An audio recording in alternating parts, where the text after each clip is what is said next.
प्रधानमंत्री और मुख्यमंत्री में क्या अंतर होता है। जी हाँ, नमस्कार दोस्तों, मैं हूं कुमार मौर्य और आप देख रहे हैं Maurya technical support YouTube channel, जिसमें आपका बहुत बहुत स्वागत है। दोस्तों, आज के इस वीडियो में हम जानेंगे कि प्रधानमंत्री यानी कि जिसे इंग्लिश में प्राइम मिनिस्टर कहते हैं और मुख्यमंत्री जिन्हें इंग्लिश में चीफ मिनिस्टर कहते हैं, इन दोनों लोगों के बीच में क्या समानताएं होती हैं, इन दोनों में क्या अंतर होते हैं।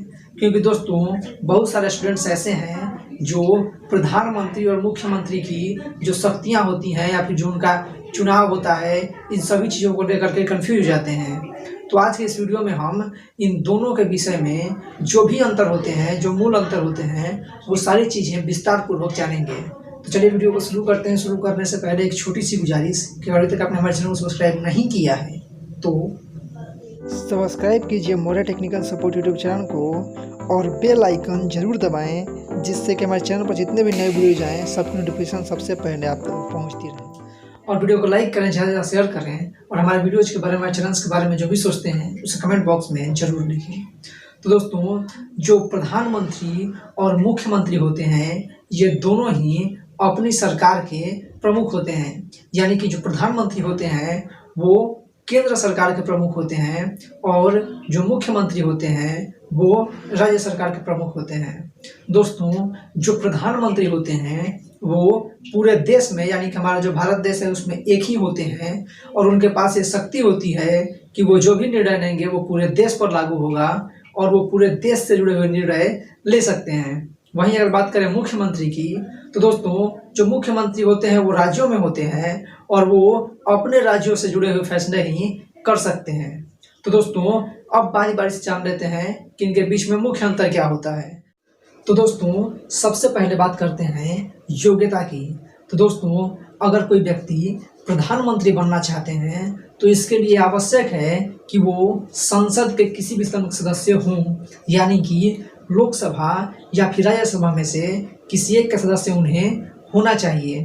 अगर कोई व्यक्ति पद धारण करते समय संसद के किसी भी सदस्य नहीं होते हैं तो उनके लिए आवश्यक होता है कि वो 6 महीने के अंदर संसद के किसी भी सदस्यता ग्रहण करें। अगर वो 6 महीने तक संसद के किसी भी सदन यानी कि लोकसभा या राज्यसभा के सदस्य ग्रहण नहीं कर पाते हैं तो वैसी स्थिति में प्रधानमंत्री को अपना पद त्यागना होता है। वहीं अगर बात करें मुख्यमंत्री की, तो दोस्तों, किसी भी व्यक्ति के मुख्यमंत्री बनने के लिए ये आवश्यक होता है कि वो उस राज्य के विधानमंडल के सदस्य हों, यानी कि विधानसभा और विधान परिषद में से किसी एक का सदस्य उन्हें होना चाहिए। अगर मुख्यमंत्री पद धारण करते समय जो उस राज्य का विधानमंडल है उसके सदस्य नहीं होते हैं तो वैसी स्थिति में उन्हें 6 महीने के अंदर उस राज्य का जो विधानमंडल है, यानी कि विधानसभा या फिर विधान परिषद, इन दोनों में से किसी एक की सदस्यता ग्रहण करनी होगी।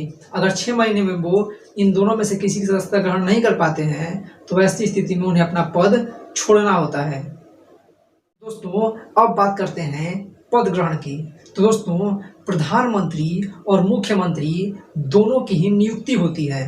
प्रधानमंत्री की नियुक्ति राष्ट्रपति के द्वारा की जाती है, लेकिन राष्ट्रपति ऐसे ही किसी व्यक्ति को प्रधानमंत्री नियुक्त नहीं कर देंगे। राष्ट्रपति उसी व्यक्ति को प्रधानमंत्री के रूप में नियुक्त करते हैं जो कि लोकसभा में बहुमत दल का नेता हो, यानी कि लोकसभा में जो 2/3 सदस्य हैं वो उस व्यक्ति को अपना नेता माने। ठीक है। वहीं अगर बात करें मुख्यमंत्री की, तो दोस्तों, मुख्यमंत्री की नियुक्ति राज्यपाल के द्वारा की जाती है और राज्यपाल ऐसे ही किसी व्यक्ति को मुख्यमंत्री के रूप में नियुक्त नहीं कर देते हैं, बल्कि राज्यपाल उसी व्यक्ति को मुख्यमंत्री के रूप में नियुक्त करते हैं जो कि उस राज्य के विधानसभा में बहुमत दल का नेता हो, यानी कि वहाँ की जो विधानसभा है उसके 2/3 सदस्य उस व्यक्ति को अपना नेता माने। और वहीं अगर बात करें शपथ ग्रहण की, तो दोस्तों, जो प्रधानमंत्री होते हैं उन्हें राष्ट्रपति पद एवं गोपनीयता की शपथ दिलवाते हैं। वहीं जो मुख्यमंत्री होते हैं उन्हें उस राज्य के जो राज्यपाल होते हैं वो पद एवं गोपनीयता की शपथ दिलवाते हैं। तो दोस्तों, अब बात करते हैं अधिकार एवं कर्तव्यों की। तो दोस्तों, जो प्रधानमंत्री होते हैं उनके पास ये अधिकार होता है कि वो पूरे देश के लिए फैसले ले सकते हैं। दोस्तों, जो प्रधानमंत्री होते हैं वो केंद्र सरकार के प्रधान होते हैं, यानी कि जो केंद्र सरकार होती है और उसके जो मंत्रिपरिषद होते हैं वो सभी प्रधानमंत्री के द्वारा ही चलाए जाते हैं, प्रधानमंत्री के द्वारा ही उन्हें कंट्रोल किया जाता है।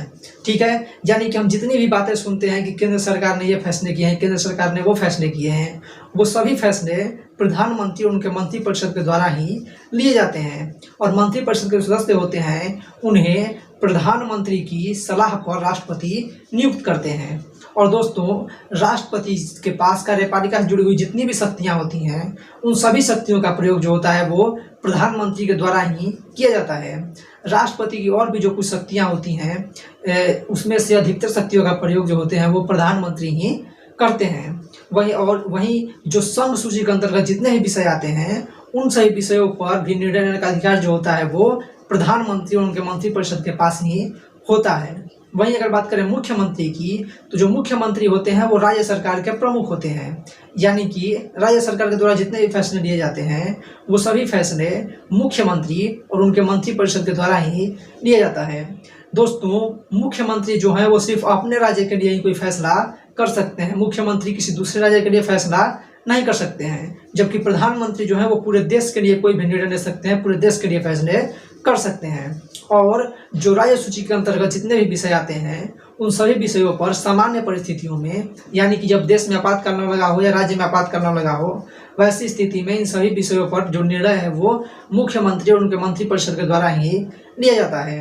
राज्यपाल के पास जो कार्यपालिका की शक्तियाँ होती हैं उनका उपयोग भी मुख्यमंत्री के द्वारा ही किया जाता है, यानी कि जो राज्य चलाने का काम है वो मुख्यमंत्री का होता है। जो राज्य सूची के अंतर्गत विषय आते हैं जैसे कि कृषि हो गया, लॉ एंड ऑर्डर हो गया, और भी जो चीज़ें हो गई उन पर जो फैसले हैं वो मुख्यमंत्री के द्वारा लिया जाता है। और जो संघ सूची के अंतर्गत जितने विषय आते हैं जैसे वित्त हो गया, रक्षा हो गया, रेलवे, हवाई सेवा, सुरक्षा, ये सारी चीज़ों पर जो फैसले हैं वो प्रधानमंत्री के द्वारा लिए जाते हैं।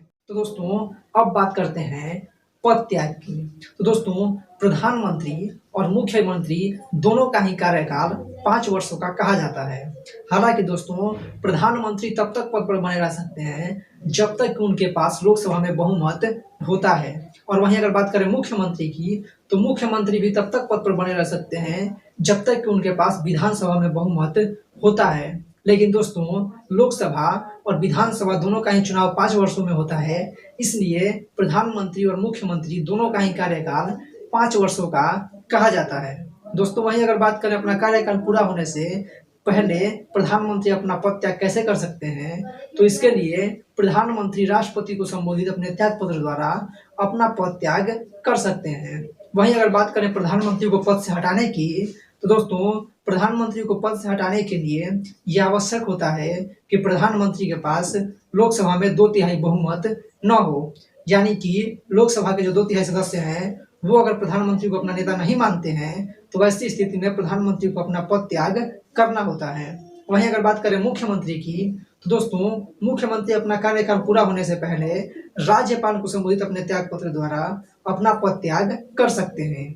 वहीं अगर बात करें मुख्यमंत्री को पद से हटाने की, तो इसके लिए आवश्यक है कि मुख्यमंत्री के पास विधानसभा में 2/3 बहुमत न हो, यानी कि जो उस राज्य की विधानसभा है उसके जो 2/3 सदस्य हैं वो अगर मुख्यमंत्री को अपना नेता नहीं मानते हैं तो ऐसी स्थिति में मुख्यमंत्री को अपना पद त्याग करना होगा। तो दोस्तों, अगर हम सीधे शब्दों में समझें तो जो प्रधानमंत्री होते हैं वो पूरे देश की जो केंद्र सरकार होती है उसके प्रधान होते हैं और उनके पास ये अधिकार होता है कि वो पूरे देश के बारे में निर्णय ले सकते हैं और संघ सूची के अंतर्गत जितने भी विषय आते हैं उन सभी विषयों पर फैसले करने का जो अधिकार होता है वो प्रधानमंत्री के पास होता है। वहीं अगर बात करें मुख्यमंत्री की, तो मुख्यमंत्री जो होते हैं वो राज्य सरकार के जो प्रमुख होते हैं और राज्य के लिए जितने भी फैसले करने होते हैं वो राज्य सरकार के द्वारा जो निर्णय लिए जाते हैं वो सभी मुख्यमंत्री के द्वारा किए जाते हैं और मुख्यमंत्री अपने राज्य के जुड़े हुए फैसले कर सकते हैं। और वहीं राज्य सूची के अंतर्गत जितने भी विषय आते हैं उन सभी विषयों पर सामान्य परिस्थितियों में, यानी कि जब देश में आपातकाल न लगा हुआ हो या राज्यों में आपातकाल न लगा हुआ हो, तो वैसी स्थिति में इन सभी जो विषय होते हैं उन पर निर्णय जो होता है वो मुख्यमंत्री के द्वारा ही लिया जाता है। उम्मीद है आपको वीडियो पसंद आई हो। अगर वीडियो पसंद आई हो तो लाइक का बटन जरूर दबा दें, वीडियो ज़्यादा शेयर करें और हमारे वीडियोज के बारे में, चैनल्स के बारे में जो भी सोचते हैं उसे कमेंट बॉक्स में जरूर लिखें। अगर आप चाहते हैं कि मैं किसी और टॉपिक पर वीडियो बनाऊँ तो उसे भी आप कमेंट बॉक्स में जरूर लिखें, जिस टॉपिक पर वीडियो बनाने की मैं पूरी कोशिश करूँगा। उम्मीद है आपने हमारे चैनल को सब्सक्राइब किया होगा। अगर सब्सक्राइब नहीं किया है तो नीचे में आपको रेड कलर का सब्सक्राइब का बटन दिख जाएगा, उस पर क्लिक करके चैनल को जरूर सब्सक्राइब कर लें। और सब्सक्राइब करने के बाद जो घंटे का बटन आता है, जो बेल आइकन आता है, उसे जरूर प्रेस करें, जिससे होगा ये कि हमारे चैनल पर जितनी भी नई वीडियो डाली जाएगी सबकी नोटिफिकेशन सबसे पहले आप तक पहुंचती रहेगी। वीडियो को पूरा देखने के लिए बहुत बहुत धन्यवाद।